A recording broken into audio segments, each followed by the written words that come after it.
How they beat him, tied him to that tree and tied him to that thing. That was a kid. That wasn't nothing but a baby. Real life.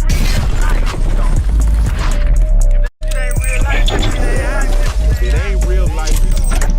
Just a real life street Starz. You know what time it is. So, you know, I seen this clip and it spoke a lot to me. It was Nipsey Hussle. He was getting into it with a reporter. Okay. And they were filming him when he didn't want to be filmed. And he was like, he said, we heard you was a nice guy. He said, I'm a 6'0" Crip first. I heard See that. what that about. Yeah, I heard and that. It fucked me up because it was like, and like you said earlier, before I was a man. Let's go. I was a Crip. That's right. How do we get, what did you have to program yourself, or tell yourself to, like, remove that type of thinking? Because he was so brilliant. I was in prison, and I had got this 12-year slave, some type of book, man. It was a big old thick book. I really took it from a nigga on some bully shit. I just act like I didn't, That's crazy. You took a book from a nigga. Yeah. That's wild. Strike one. Message. Strike one, man. Strike one. No, I'm just saying. that. Can you say that a little slower? He took a what? A book. Thank you. Appreciate you. Appreciate it. That's up there with Piece of a Brown. But it was say and the book had slaves in it, man. And that book was like a history book to me. That book was like a movie to me.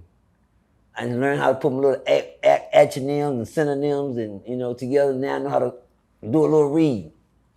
I can get through this shit and make it sound like a story, and I had learned how to read good enough to where it can seem like a movie in my head when I read it right. So shit, I'd rather fuck TV. I'm gonna go get in there and read my book, go sit in my bed, I got a hold to this black book about slaves, man. It was a history book, and I had the Tookie Williams book on the game banging, and I had that slave book here. I had read the Tookie Williams book, and I went on lockdown for the unit shakedown. And that's gonna take 14 days to shake this down. Unit shakedown, man. I started reading that book, and I watched how they burnt niggas, and I watched how the white folks had their white children and shit standing there, and niggas was still hanging up, and they was taking pictures of niggas while niggas was hanging behind them like niggas with deers and dogs and trophies, my nigga. I watched how they threw Emmett Till in that little old lake, nigga, with that goddamn thing chained up around a piece of barbed wire with a windmill on him and threw him to the bottom of the ocean. How they went in the house and took Emmett Till just because he said hi to the white lady on some cool shit, and they ran up in his house and said, what little boy that said hi to my girl? And they took that little boy and did that little boy like that, how they cut his little old dick off.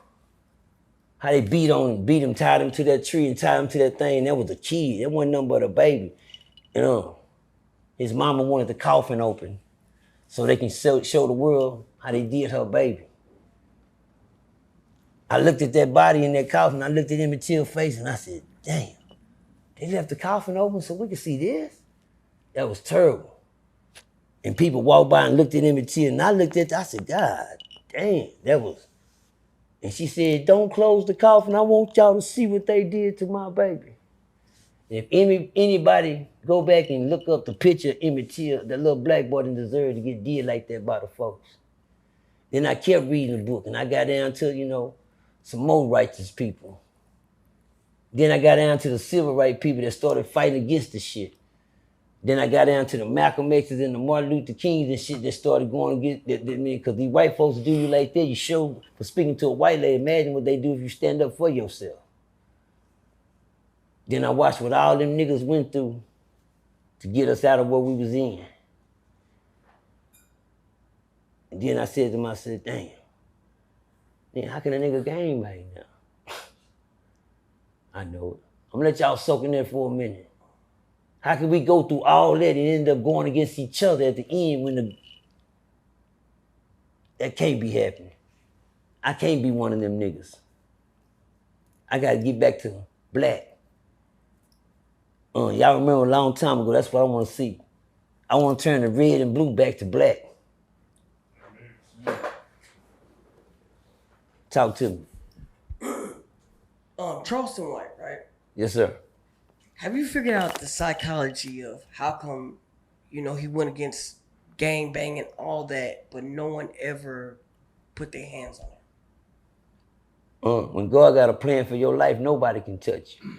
No weapon formed against you shall prosper. He got a mission for Charleston. And if people really, I told y'all the only reason that I did hang in there with what me and Charleston had going against each other was because it was always some treasure in the trash. Always. Huh? Yeah. You just gotta know, see, the only ones that can't catch it is the ones that's lost. Because a lot of people got selective hearing. All you hear them saying is, all you gotta do is cuss one time and everybody, ooh! But did y'all hear him say everything else before he cussed? You dig what I'm saying? They got everything to cuss, but didn't catch nothing else. You got a lot of people like that. Charleston ain't said nothing to hurt nobody. Because guess what? A lot of people, they know how to hear the treasure. You know what? Because you know what, Charleston, let me give y'all the game on that what you call it, psychiatrist? Yeah. Psychological. Charleston know how to yo-yo y'all. You know what a yo-yo do? And just soon as you fall for it, got him. You remember that dude? Remember the fishing rod with the dollar on it? Oh! You gotta be a little quicker. That's Charleston. You gotta be a little quicker than that. But it's all for a good reason, because you're reaching. Anybody catch that? Because you're reaching. You're reaching for sitting there, quit reaching. Charleston know how to throw it out there to you, and in the end, put the icing on the cake. He gonna throw all the shit out there for you, all the cake mixing eggs and batters and milk and have your ass stirred up in the motherfucking rage. And then when you're done, he put some icing on your cake. And guess what? After that, you good to go. You good, because guess what? You got the message. Because you know one thing about him, he'll say all that shit, then somewhere in there you'll say, well, shit, he right about that. But he wrong with a motherfucker. But he right about that. Oh, man, that nigga wrong. The motherfucker was saying that, but, man, here you go again. But he right about that. And he keep yo-yoing. Yo-yoing. The game is to just keep watching it. Let's go. What do you think his message is for Gilly? Like, if you were to break it down, like... Say Cheese asked me the same question. I don't get in Charleston business. The same thing I told Say Cheese when he asked me the other day. He said, what do you think about Gilly and the baby? Same thing Charleston said. It's a two-way street to everything. What did anybody say to Thooker Mama? They go through the whole, hello! Did anybody catch that? Don't cut your eyes over here. Did anybody catch it? Because you know what? While everybody, like he say, like I told you, I listened, he yo-yo, and that was a good, Charleston played chess. Oh, that's how you want to play, but ain't nobody said nothing about Thooker Mama. She over there in the same pain Gilly in. Huh? And niggas smoking on her child. Who care about that? As soon as I say something about Gilly, ooh!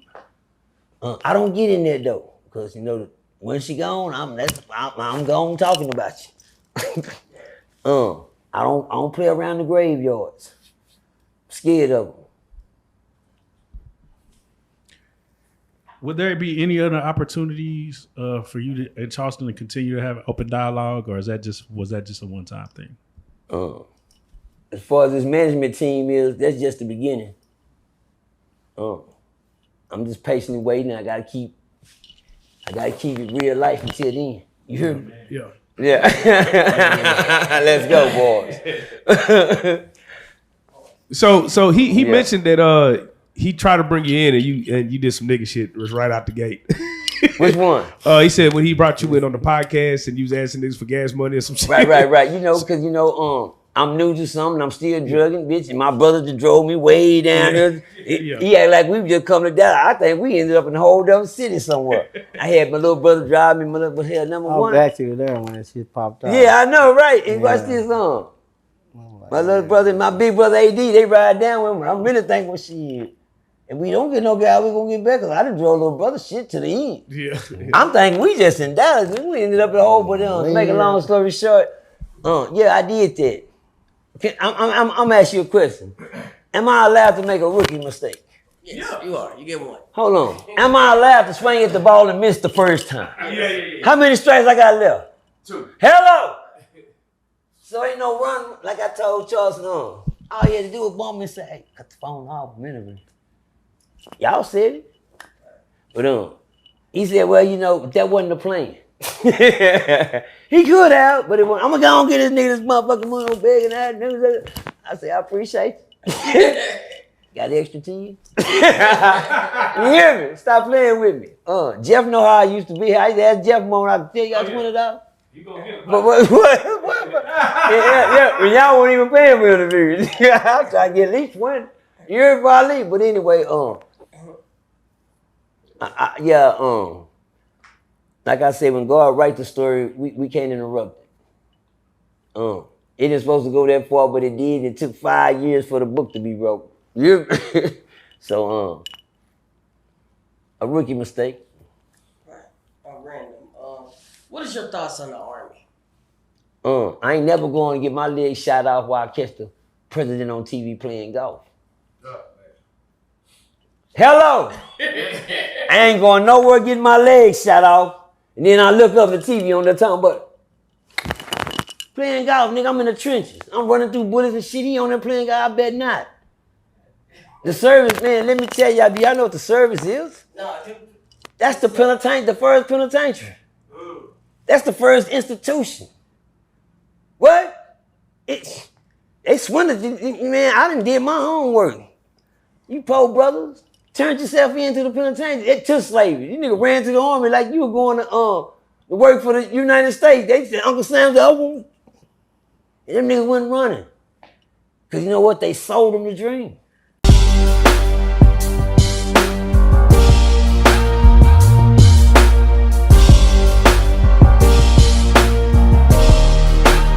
Shout out Reallyfe Street Starz, nigga.